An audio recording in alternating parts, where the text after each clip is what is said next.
Okay, this is Dinah Rose, and I'm back to do episode 15, Wrecking Ball Wanda for Love and Marriage Huntsville. That was the title, Wrecking Ball Wanda. So this scene opens with Kimmy meeting Maurice at Scott Manor, the Scott Manor property, the land rather. So she's actually on the Bluetooth talking to Maurice, and while she's driving up, she is like super excited. She's like, oh my God, this is gorgeous. This is beautiful. This is so cool. Like she's loving the scenery and everything that's going on around it. Maurice is on the other end of, the phone. He's in his car. He's gotten out by now, but he's still talking to her. And he's like, yeah, I can't wait to do this, that, and the other. So he's hyping her up. And she's like, she's just like a kid who got the best gift for Christmas when she gets out the car. She's looking at the view at the top of the hill and she sees her house. She is envisioning what that bad boy looks like. She's telling him, I want the driveway to go here and I want the pool to be here and this here so we can get that beautiful view up at the top of the hill. And I want my entryway to be here.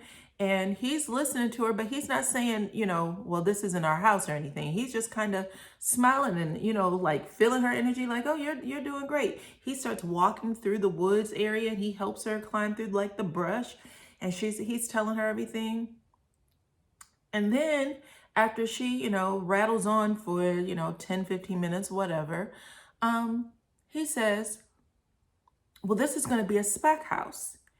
And literally, it's like the birds flew away. She's like, I beg your pardon? He was like, yeah, this is going to be, she was like, wait a minute. Are you telling me that you don't want to build your house here? Like Scott Manor was supposed to be the property, I'm assuming the land that all the Scott families were supposed to build on. And that, I know that was like a thing, whether or not her and Letitia will be able to live that close proximity with each other. But she saw the land and she was in love with it and she wanted to do it. And he said, oh, no, I want, this land isn't an acre. I want, at least an acre or more. Our property's going to be at least an acre or more. And she started nodding like, uh-huh. She was like, okay.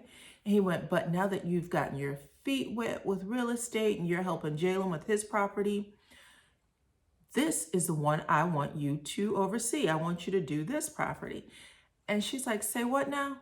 Like, you're giving me too many things at once at this point. So she's like, first you're telling me that the property I always thought we were building our dream home on is not our dream home property, that it's going to be something we just build and sell.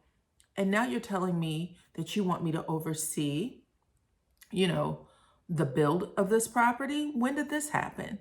Like, you're giving me all this information. You never talked to me once about it. And Maurice is making these weird faces where his eyes is bucking open and he's doing all this mess. Like I don't know. She's telling you she's never heard you say this to her. And you're acting like, oh, you're feigning shock and surprise. She's the one who's shocked and surprised. Both of y'all can't be shocked and surprised. So he keeps going. He's not slowing down for nothing. Well, I've already talked to Martell. He's going to do the build out. She's like, Martell doesn't even have a builder's license. Well, he has a partner who's going to help him with that. And I've talked to Marceau and I've talked to our uncle. And she was like, wait a minute. Again, you're telling me all these details, but you've already ran with it. You've made all these decisions, and what you're really asking me to do is to be your assistant. So when you can't make the decision, you want me to run over and do this, that, and the other, or, talk to this person about this for you because you're doing a case or whatever job you got going on. Again, his eyes are bucking. He's making faces. Well, I agree with you that I didn't talk to you about, this not being our property, that this might be the first time you're hearing it. And she was like, you continue to do this. Like, you've done it with, Monster, which is his son. You've done it with all of these things you keep introducing to me after the fact, after you've already made all the decisions around it, and you bring me in it. You give me jobs to do. I don't want to do this job. Basically, like, this isn't how partnership is. He, after hearing her say all that, says, hold up, Captain. Like, I guess that's his inside joke of telling her she's being too over dominant or whatever for him. And she just smiles politely. I don't know why, but she does. And he's like, I have handled everything with Monster. I've gotten him back and forth. In fact, I have to pick him up this afternoon, but I am going to need your help with picking him up in the future. And she was like, wait a minute now, what? So again, he's asking all of these things of Kimmi without ever sitting down with her and saying, hey, is it possible? Can you do? This is where I am. No discussion about it. Just basically demands on what he wants from her. And then, when she ruffle any kind of feather about it, he sits there and pretends like, you're not being an obedient wife, which appears to be the Scott and Holt way. Just they're the cavemen, and you guys are supposed to be out there doing what we asked you to do. Just sit at home and wait for us to tell you what to do. So Kimmi said, listen, you got me all up in here in the woods telling you about stuff that isn't even for me. So I'm going to go on down here, and I got to head out. I got things to do. So, before they leave, Kimmi, does a little playful thing where she needs, I guess, all of us in TV land to know that, they're still okay. In confessional, she basically says, I don't know why I'm surprised that Maurice didn't tell me his plans before I got there, because it's typical for him. And she puts her head down, and you can tell that bothers her a little bit in confessional. But they drive off, and then we head off to the next scene, which is Martell and the kids. They are visiting his mom, and his mom is helping him do the girl's hair. She's showing him, what's too tight when he was putting the little rubber bands on and everything. And Martell basically says, his usual misogynistic self. He says he believes that doing kids' hair is woman's work, but as a single father, that's something that he has to learn to do or figure out how to do, so he's going to do it. Interesting. Again, 21st century and the word woman's work. Wow. Anyway, he starts talking about Melody. And well, let me just say this about the woman's work thing, because I also know there's just some things that's out of alignment. Like, I know even Marceau has said that at one point Melody was kind of out in the field and getting things done, and Marceau was more at home and doing things with the kids. And I believe that the mom said that as well. Like, she says it in the next scene, actually. Martell tells her that he is considering going to counseling. She tells him, you don't need counseling, baby. Just, slow down. You can counsel yourself. You can give your own self-therapy. Just slow down. You got too much on your plate, kind of thing. Which, we've heard that before. And then she says, at the end of the day, babe, you're doing the damn thing. I used to think, when the kids were real small. Now, mind you, he has 2 kids, I believe, are under the age of 1, or maybe one just turned 1. The other one is under the age of 1. Then he has one that looks like she could be like 3 or 4. And then he has an 8-year-old and maybe a 9 or 10-year-old. I'm not sure. She could be 7 or 6. Those kids are all small, so I don't know what she meant by when the kids were smaller, you were doing the damn thing. The kids are still small. They got a lot of life to grow up and do, and he's still got a lot of taking care of to do. But she basically said Mel was kind of lazy. She used to sit down and just bark orders at him. Well, it's, she doesn't do that anymore, Mom. But she's trying to puff up Martell's head and make him feel better about his mistakes, basically like, you've always been a good dad. I don't think anybody has called Martell a bad dad with how he interacts with the kids. I think he's not the best person because of the things he was doing that is going to later affect the kids. But she also tries to throw that, sprinkles a little bit of cinnamon and sprinkles on that by saying, so what, you got a girl pregnant. So what? I didn't like it, but it is what it is. Again, that's weird. He didn't, you said he got a girl pregnant like he was, a senior in high school, and, he got the cheerleader pregnant or something. He was a married man for 14 years with 4 children, okay? And, really, powerful businesses that was bringing in tremendous income. He didn't just go get a girl pregnant. He messed up, and you should say that. That's really what happened there. And people are trying to say that to him, and we keep trying to figure out why Martell has such a hard time taking accountability. And you know what? Here it is, generational curse. It starts with the family. You got to be able to look it in the eye and say what it is so that you can correct your behavior. But he's not willing to do it, and his mama's not willing to make him do it either. So there's that. But they talk a little bit more. He tells her, I'm so happy that you feel that way or saying these things about me. I am a good father.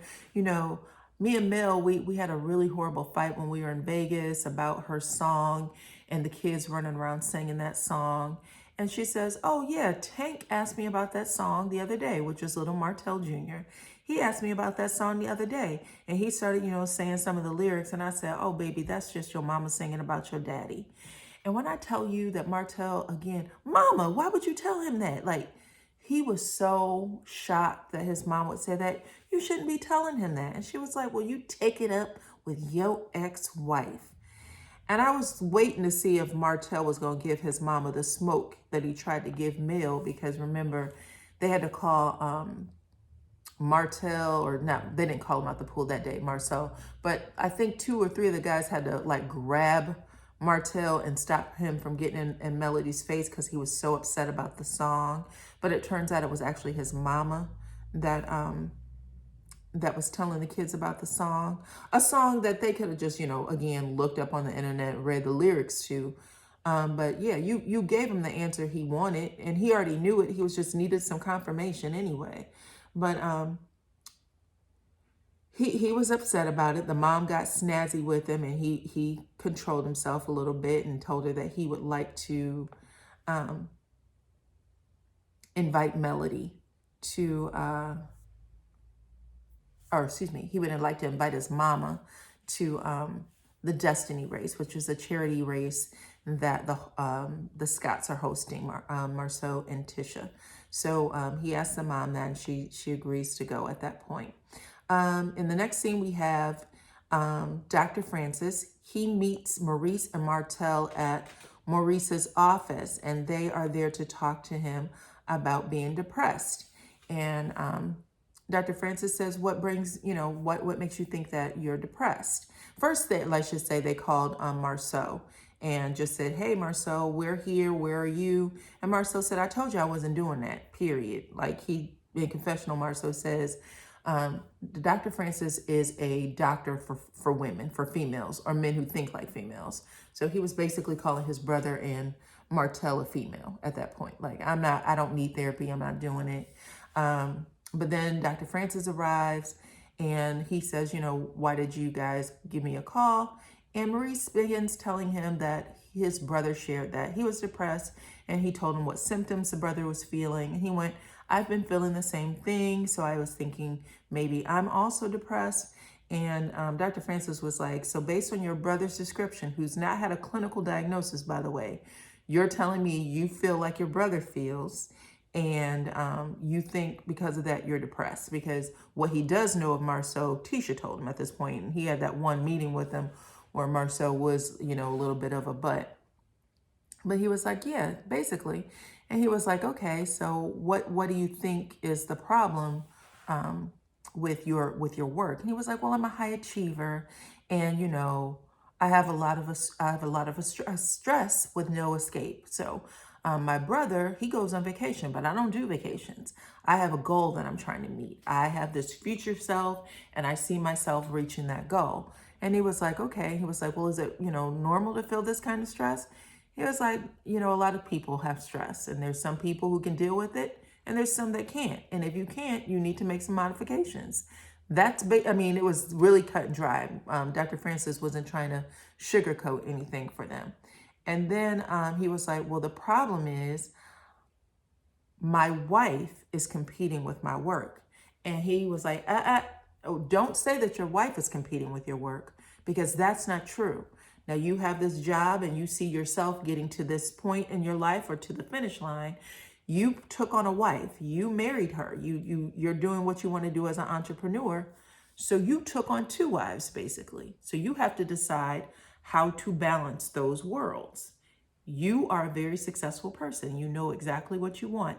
And successful people, people that describe themselves the way you described yourself, as a high achiever and someone who knows how to swim in the pools of stress, what you're basically saying is you want your wife to stand in the corner until you're ready to pick her up and play. He said that without saying that, while you keep doing what you're doing. But as a high achiever and a successful person, you're going to have to figure out how to balance the two.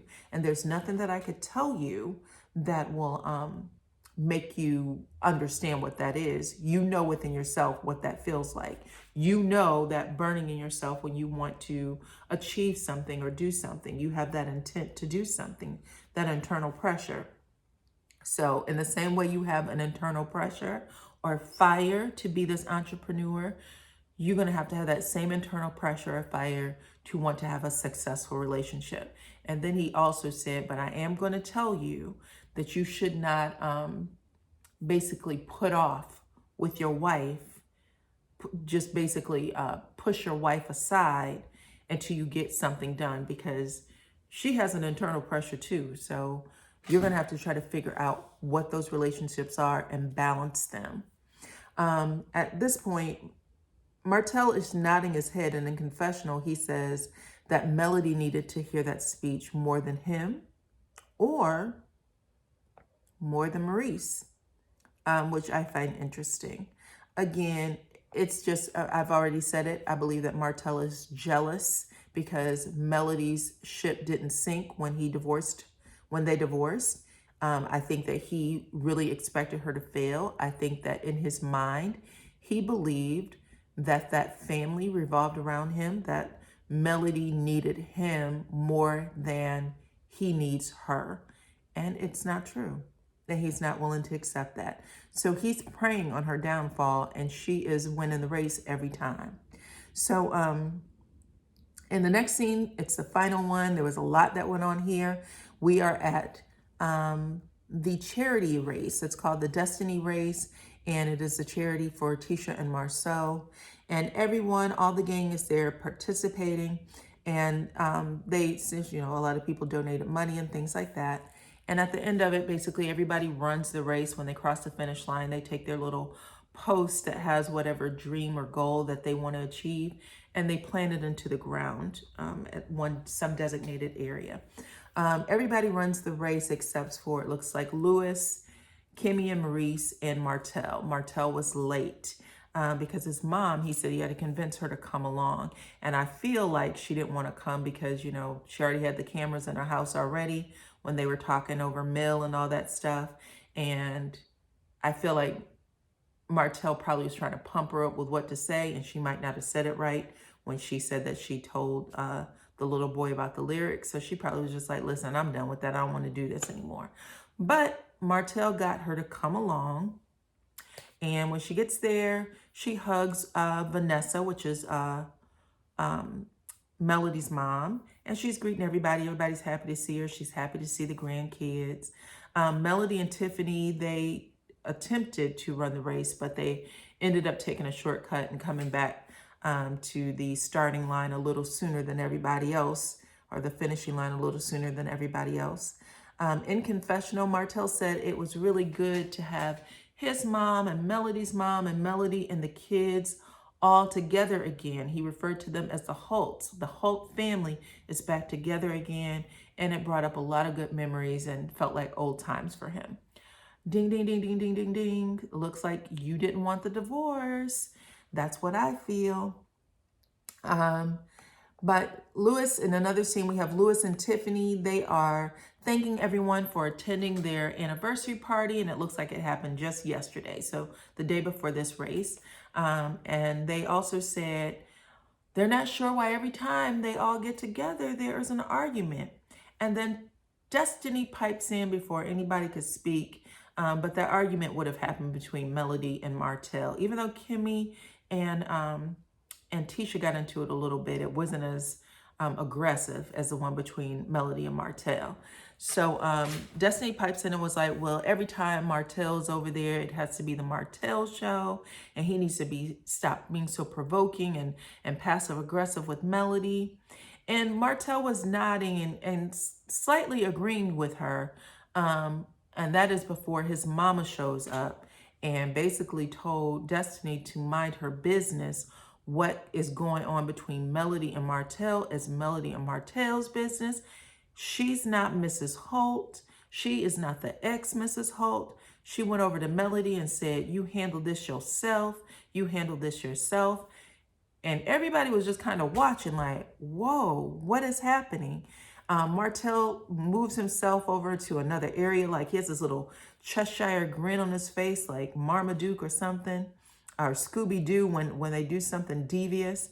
And I was like, he did do something devious because he knows that doggone Lewis told him the day before, stop being so doggone soft and arguing with the women. So he decided to bring his mama to argue with the women. And she knew the assignment. Let's just say that. So she is in Destiny's face and Destiny's holding her own. She don't care if she's old. She's basically in her face saying, Mama Holt, you're wrong. She kept calling her Miss Marlene. Miss Marlene, absolutely not. And you weren't there, Miss Marlene. And blah, blah, blah, blah, blah. And then I think even Tiffany was like, Martell, he does a pretty good job of getting the attention he wants when these things go down. So they've all watched him all season long do all kinds of stuff. But Miss Marlene was basically like, y'all ganging up on my baby and I don't like it. And Martell smiled. He's like, what, 38-year-old baby now? So that was good. I'm glad Miss Vanessa Miss Marlene helped him feel a little better about himself.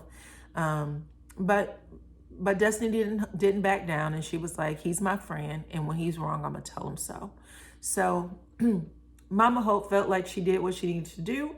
She goes over and she hugs Miss Vanessa, Melody's mama, and she says bye. Vanessa tells Miss Marlene that they got to get together soon with the grandkids, and they both smile and they're like, yeah, well, saying their little goodbyes. And that's when Tisha's mama, Miss Wanda, rolls up and say, hey, how y'all doing? What y'all talking about? And Vanessa had her hand on her hip and she is staring at this woman, and she could have shot fire out of her eyes and burned her standing. She would have. But Miss Marlene, Martell's mama, she greets her and she's like, oh, hi, talking to her for a few minutes. Vanessa says nothing. She's just staying. But Vanessa says to Marlene, this is the one that was saying, if there's a young girl out there dating a married man, you make sure you get everything that the wife gets. And Miss Marlene threw her hands up and said, I ain't got nothing to do with that mess. I'm gone. And she leaves. So she, even though that had to do with her son, and, she said she was the mama and she should, she gonna take up for her son, that was not a moment she was willing to take up for. She decided she was gonna roll out of that one. So I don't know. Go figure, Miss Marlene.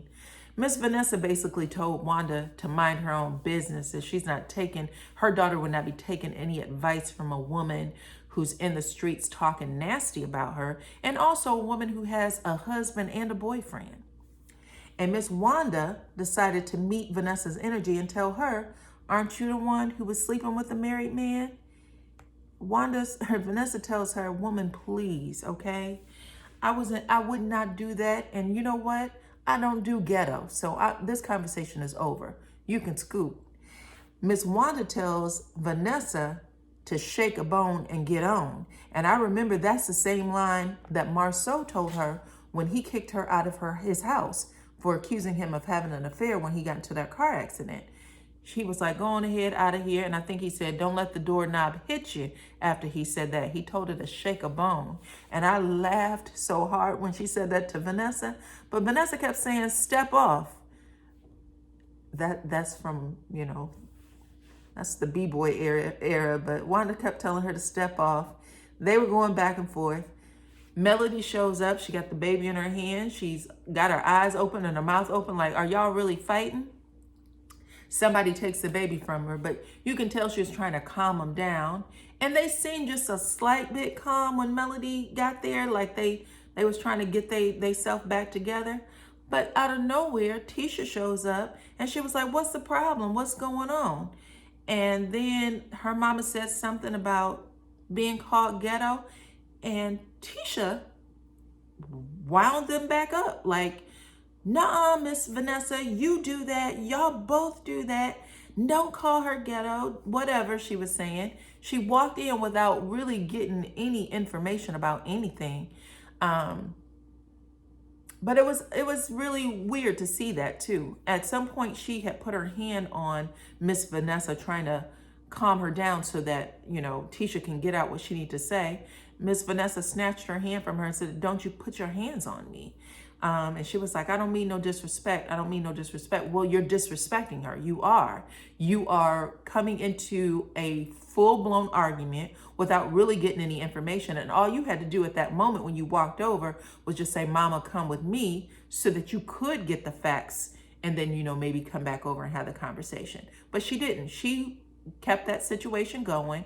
They finally got it back to a temperature that, you know, was simmering, but, you know, not boiling over. And Miss Vanessa even was willing to take a little bit of responsibility and said, you know, we both have been fighting for our daughters. And Miss Wanda said, yeah, because I go ham for mine. And then she started it up again, to which Melody was like, listen, your mama's taking it too far.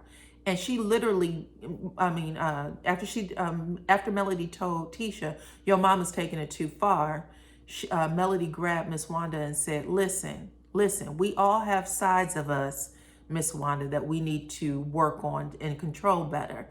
She went, but me and Tisha's been sitting here talking to y'all, trying to get y'all to a place where y'all good, and you are acting out again. And she was like, well, that's just who I am. That's just what I do. And finally, Tisha took her mama off to the side and said, Mama, I'm gonna need you to let me fight my own battles. And by the way, you know, I talked to Kimmi about what you said, her telling you to shut the blank up.